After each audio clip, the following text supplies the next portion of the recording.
আসসালামু আলাইকুম রহমতুল্লাহি ওয়া বারাকাতু।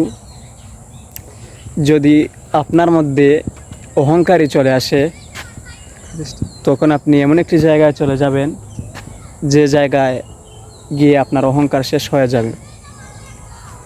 আমি এখন এমন একটি জায়গার দাঁড়িয়ে আছি যেখানে কবরস্থান। এই কবরস্থানে অনেক রাজা বাদশাহ তারা দুনিয়ার জীবনে অনেক অহংকারী করেছে, কিন্তু তারা আখিরাতের জীবনে তারা এই কবরস্থানের মধ্যেই শুয়ে আছে। শুধু 3.5 হাত মাটি, এই মাটির মধ্যেই তারা শুয়ে আছে। যদি আপনার অহংকারে চলে আসে, তখন আপনি গিয়ে কবরস্থানের দ্বারে গিয়ে একটু নিজেকে ফিল করবেন, দেখবেন তারা আজ কি কবরস্থান।